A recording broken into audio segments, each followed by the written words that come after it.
Good afternoon, everybody. Big Mike back here with you once again.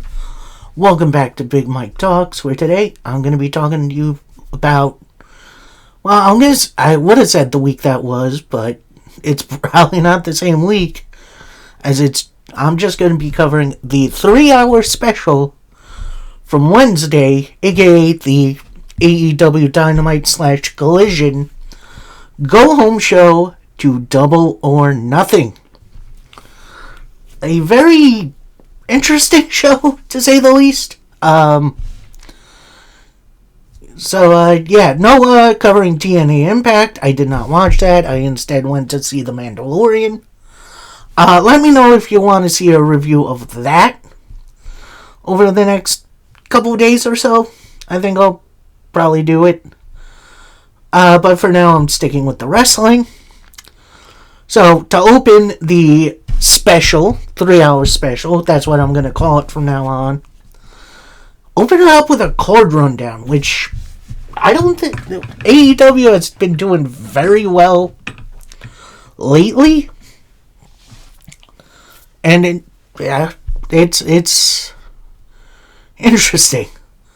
So first thing we see of the actual wrestlers is actually Chris Jericho and the Young Bucks, and they're sightseeing, i.e. they're cutting a promo in front of a lighthouse somewhere where they're at, talking about their history a little bit from the era of the Inner Circle versus the Elite, all the way to more recent times. And then they talk about the team name, which apparently is super long that I don't quite remember it. And then we go into our first matchup of the evening. We got the Young Bucks and Chris Jericho taking on Mark Davis and Andrade El Idolo of the Don Callis family and Ricochet. And this opening trios match was very high energy, really fun to watch. Oh, Jericho even felt fun. This was great. But eventually, finisher comes after an attempted Meltzer driver. Mark Davis kind of had enough, grabs a chair to distract the referee.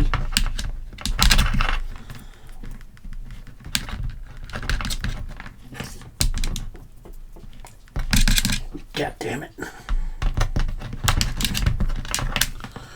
God damn it. Which distracts the referee long enough for Clark Connors and David Finlay to come in, beat down the Bucks. Then they bail. Andrade covers Matt Jackson for the win for the Callis family and Ricochet. Then we get the heel Stadium Stampede team just beating down the Bucks and Jericho. Jack Perry then comes, music hits, he comes out with a bag of onions. And no, I am not kidding about that. And he fights them off with the bag of onions. Eventually the Hurt Syndicate come out, and they all brawl, finishing up with a Bobby Lashley spear. So, interesting hype up for Stadium Stampede. A little bit of a preview. Interesting, no Kenny Omega yet. So, I'm wondering, does he even show up? Although, more than likely, he's going to show up. Next up, we got a Kazuchika Okada versus Konosuke Takeshita hype video.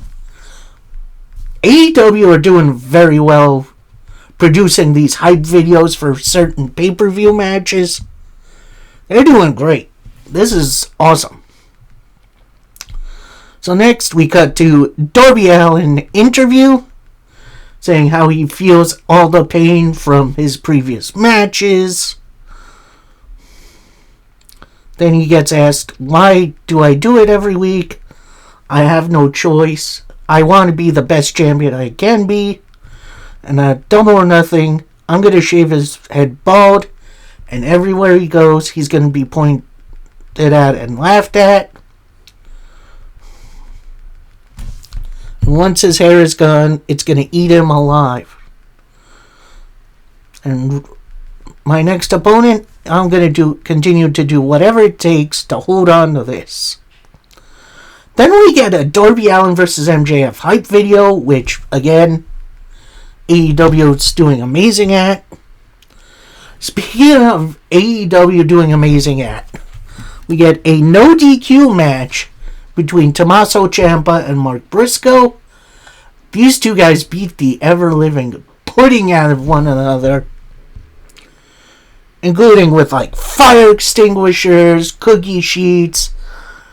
Briscoe got Ciampa in the family jewels with a cheese grater. And yeah, this was a crazy match. Finish comes with Ciampa attempting the Psycho Driver into a couple of chairs. Jay Briscoe slips out of it, gets the chairs into a back-to-back position. So instead of the flat parts facing each other, they go like, the headpiece to headpiece, which that definitely looked gnarly. Briscoe then tosses Ciampa from the top rope into the chairs. Hits a J-Driller off the apron through a table, in which at one point both Ciampa and Briscoe attempted to staple freed barbed wire onto it, which that looked silly. So he hits a J-Driller through that, then gets Ciampa back in the ring, hits a froggy bow to pick up the win. So that was a nice, fun match. I'd say this match was supposed to be on the pay-per-view, but because of rules and regulations from the New York, the people who are in charge of sporting stuff, like boxing and MMA, there's certain rules you gotta have to abide to have these shows here. That's why last time GCW was in the Hammerstein Ballroom, it was very tame. So I think it's a similar situation here. But overall, glad we got this on the show. So next up, we had Tony Schiavone attempting to introduce Swerve Strickland. Prince Nana interrupts him, calling him... I honestly forget what he called him, but it was a nice burn. He introduces Swerve. Swerve attempts to come down to the ring. Bandito attacks him from behind, and they just brawl around the arena. Looked like Nana was going to get a hit on Bandito. Bandito turns around to catch Nana before he attacks. Then Swerve with a chop block right to Swerve. Bandito.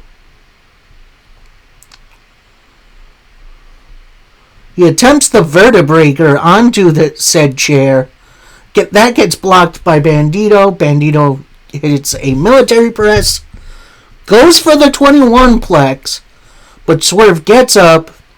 He's holding the chair. He throws it at Bandito. And Bandito just catches it. And then at that point, Swerve bails out of the ring. So a very interesting segment. And I think this is the first real interaction these two have had face-to-face, which I would have liked to see a little bit more, but alas, it is what it is. Then we get shown the men's Owen Hart tournament brackets, which I'm so ready for that. Then we get more than a little bit of bad news, as we see a Willow Nightingale promo revealing that due to a shoulder injury, she is pulling out of the Owen Hart tournament for the women and also has to relinquish her TBS title. And man, I am so... that broke my heart. Especially as a Long Islander. My heart goes out to you, Willow. Hopefully you have a full and speedy recovery.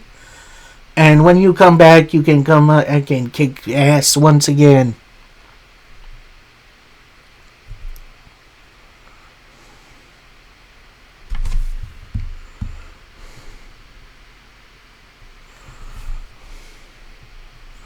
So in the tournament, it's revealed that Alex Windsor will now be facing a wild card entrant for the Women's Owen Hart Cup.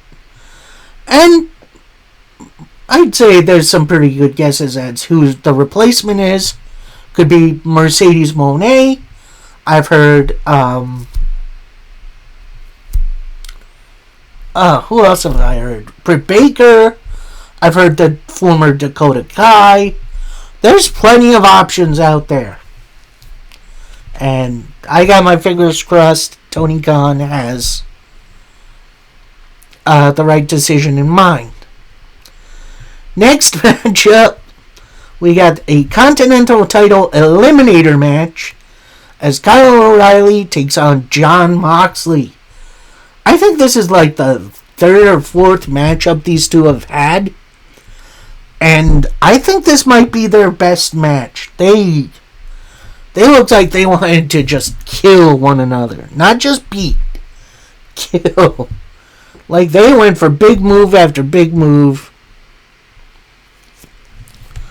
But as soon as Kyle locked in the ankle lock, the time limit was reached. So Kyle does get the title shot because he survived the challenge. But it's definitely a bit of a disappointing end. And I guess we'll see what happens on Sunday. Because after that, Kyle O'Reilly grabs a microphone and says, "Max, you barely survived me tonight. I have a legitimate claim to the Continental title. And next time we have our match, I want a no time limit matchup." In which that was set up for Double or Nothing. So, yeah, that's definitely going to be an interesting match. Especially with the stablemates being barred from ringside. So next up, we go backstage for an interview with Chris Statlander and Hikaru Shida. With Shida pretty much taking the lead, saying, "Sunday, yes, we fight for the world title. Right now, Stat is not cleared, but we are not here to fight. We are here to watch. And we have our eyes on the entire division." At that point, we just see Statlander sigh, walk off. Then Shida turns to the camera and says, "Ladies, fight hard and get ready." I have no idea what that's meant to be, but that was so strange. Then we get a promo from Roosh, in which he stakes his claim as next in line for the World Heavyweight title. Yes, I am all for that. Next up, we got a 4-on-4 tag team match playa. So it's Athena teaming with Sky Blue, Julia Hart, and Thekla, our Women's World Champion. The Triangle Madness taking on Thunder Rosa. Yeah. Mina Shirakawa and Alex Windsor and Jamie Hayter of the Brawlin' Birds. Now this, I'm going to say this was a little slow to get started, but eventually it did pick up when Thunder Rosa got in. And yeah, this was just a fun matchup. Near the end, Thekla grabs the women's world title, about to use it in the ring. The ref takes it. Julia Hart with a missed shot. Sky Blue with the roll up for the win for the heels. So, kind of by the books Triangle of Madness win. They've been doing this for a while now. Yeah, hopefully we get a change in the formula next time these ladies have a match together. Next up, we get a promo from Jet Speed with Kevin Knight saying, "Look at us. I'm the face of TNT, and we got the next AEW World Champion. I told you we were getting to the top together. And you're going to become the new World Heavyweight Champion. But once you get up there, don't you forget us little people down here. Because after you become World Champion, I want next." So no real back and forth between Kevin Knight and Speedball, which makes me think Kevin Knight's going to turn on Speedball eventually. I feel like that's what's going to happen. Next, we get a Death Riders interview with Jon Moxley taking the lead, with him saying, "Kyle, you act like this is a moral victory. We don't celebrate moral victories here. But Kyle, thank you for doing what you've done for me. You've done something extraordinary, and it's only happened twice in AEW. You made the limit and won, and Sunday we go double or nothing. Game 7 is all that matters. When everything is on the line, do I miss?" And then he and the Death Riders walk off. So, yeah, definitely a very interesting promo. Yeah, we're going to see what happens with that. And finalimo for the Dynamite portion of the show, we got the AEW World title on the line as Darby Allin takes on Speedball Mike Bailey. And right before the bell rings, MJF comes out, heads right to commentary, which, well, isn't that interesting? This match went a mile a minute as soon as it started. Like, these two energy was off the wall.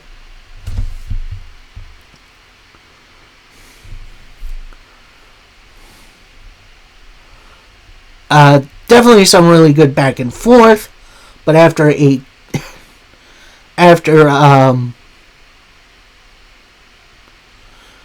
Speedball gets out of the Scorpion Deathlock, Darby goes up, eats a coffin drop, and then another Scorpion and a Scorpion Death drop to pick up the win. At that point, Darby Allin sees MJF. MJF just kind of walks off, and then he just goes to a fan. I'm pretty sure that was a plant, and just gives him a little scoop. Oh, actually, at that point, Kevin Knight came out to sit him down at commentary. Kevin Knight then has a microphone. This has switched over to Collision now. And he says, "Speedball, keep your head up, man. You gave Darby his biggest fight yet. No, you didn't win, but I'm proud of you. And Darby, we haven't seen a champion like you here yet. You're putting your body on the line every week. Nobody hits as hard as Darby, and it's up to you to humble MJF. And if I could beat MJF, so can you.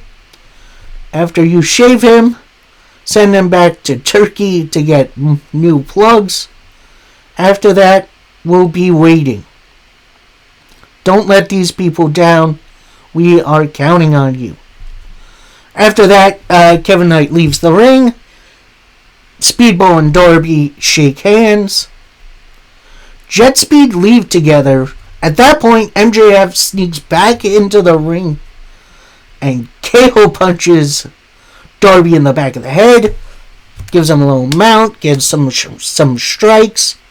Then he picks up the AEW World title, holds it over Darby for a second. Then MJF drops it, goes underneath the ring, gets an electric razor, looks like he's about to shave Darby's head. Darby fights it off. Then Darby takes the razor, tries to shave MJF himself early on, but MJF gets out of it and bails.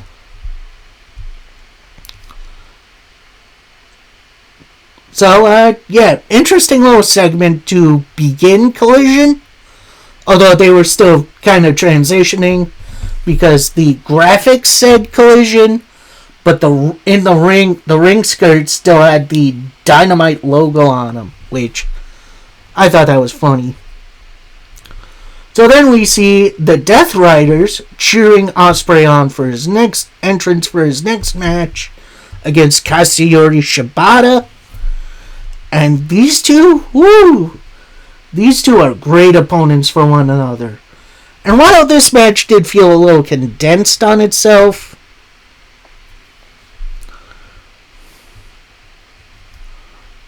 eventually it did make some sense. At one point, Ospreay goes for the hidden blade, but Anthony Bowens, who just snuck out, grabs Ospreay's leg. Shibata then hits a hidden blade for a 2 count. At that point, Shibata's talking with the refs. This brings out the Death Riders that backs Bowens off.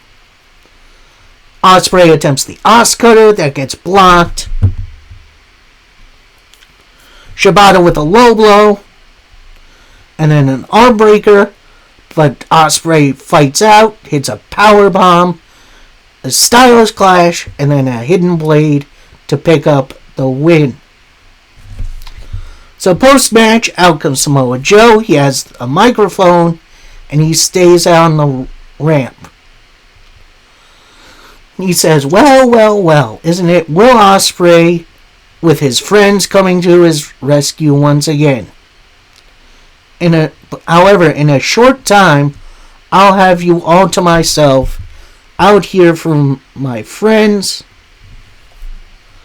You chose not to be my friend. At the end of the night, I'll put your ass to sleep, and you'll dream for me. So Ospreay gets a microphone and says, Joe, let me tell you my nightmare situation. It's people doubting me. I had neck surgery, and 10 years ago, that would have been it for my career. And I've heard all the chants saying Joe was going to kill me. But you can't kill a man who died in the ring. And last year, I fell short of the AEW World title. This year, the stakes are higher than ever. It's the title shot in the biggest stadium in my country. Not only got the company on my back, I have the whole country on my back. My nightmare died, and while they killed me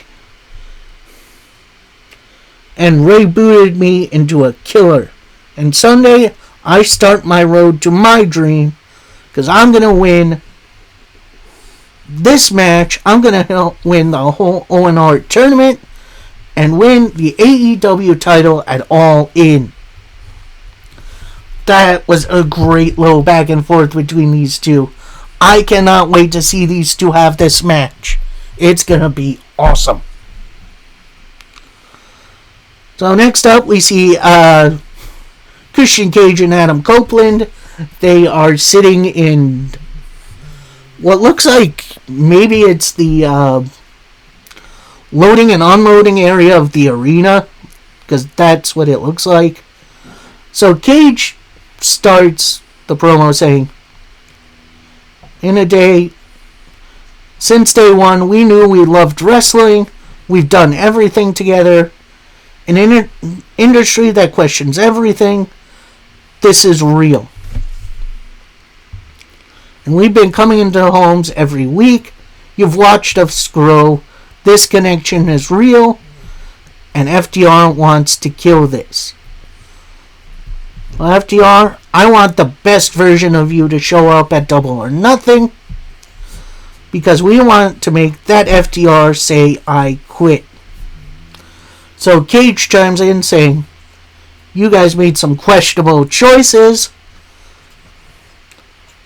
You're born look like family? What does that mean? You die look like choices at Double or Nothing. We are going to F you guys up. So, yeah, I don't know if I lost track of the promo or if he was going too fast. But Cage is definitely hyped up for this. And I am too, kind of. But, yeah, seeing Cage and Cope hold tag titles again. Personally, I'm kind of in for it. That could be fun. So next up, a very interesting squash match. You have Rush taking on TJ Crawford. If you don't know who that is, he is formerly 1/3 of the... Oh, God, what's their team? The Beach Bums from GTS, if you remember them. God, that feels like a lifetime ago. So cool seeing him in a bigger promotion. Before the match, they actually do shake hands, which don't see that from Rush at all. But Rush immediately after gives him the elbow, couple of chops, couple of stomps, then the bullhorns for a Rush squash win. So then Rush grabs the mic, says his catchphrase, and finishes it up. So it does seem like Rush is focused on the world title. I would like to see him beat some more significant opponents to get there. No offense to Rush. I think he has more than earned it. But I do feel like he needs more significant wins. Next up, we got the 5-minute Eliminator Challenge, where if the challengers win or make it to the time limit, they get a women's tag team title shot. You've got the Divine Dominion taking on Ellie Valentine and Layla Lopez. And this was definitely a bit more competitive than previous outings, but eventually Divine Dominion overpowered their opponents, including finishing them off with the Divine Intervention for the win. Then we get a different MJF versus Darby Allin hype video for Double or Nothing, which, that's cool as heck. Then we get a final Double or Nothing card rundown, which, yeah, to say I'm hyped for it is an understatement. And finally, we got our main event of the evening, and it's for the AEW World Tag Team titles, as FDR, Dax Harwood, and Cash Wheeler takes on the conglomeration. That's Orange Cassidy and Roderick Strong. And as Cassidy and Strong was taking off their entrance gear, FDR attacks them before the bell. They attempt the pile driver on Roderick Strong right off the bat, but that gets blocked into a roll-up for 2.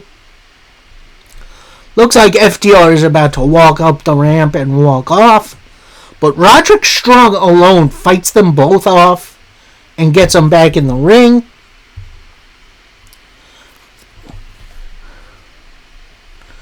Cassidy gets tagged in. He almost immediately goes for an orange punch. And actually, he does hit it, but Dax Harwood rolls out of the ring. They go back and forth with their biggest hits. FDR eventually does get the pile driver, but only for 2.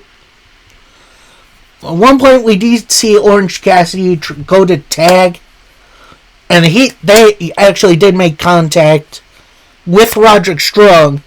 However, the ref was distracted by Stokely, so that led to the ref holding Roderick Strong on the apron. Eventually, Orange Cassidy does get tagged in, and Roderick Strong uses him as a battering ram, and then tosses him onto Dax. He hits a swinging DDT. That point, FDR fight back, attempt the Shatter Machine, but that gets blocked into a roll-up for a 2 count. And at that point, both of FTR are in the ring. They're taunting Cassidy with the hands in the pockets thing.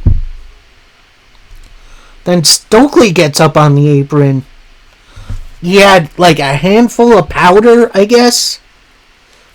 He goes to throw it. Cassidy dives out of the way. But we didn't see the of the powder. So I don't know what happened there. Dax goes to attack Cassidy. Cassidy moves, knocking Stokely off the apron. And as Dax is distracted by that, Cassidy with a roll-up for a 2 count.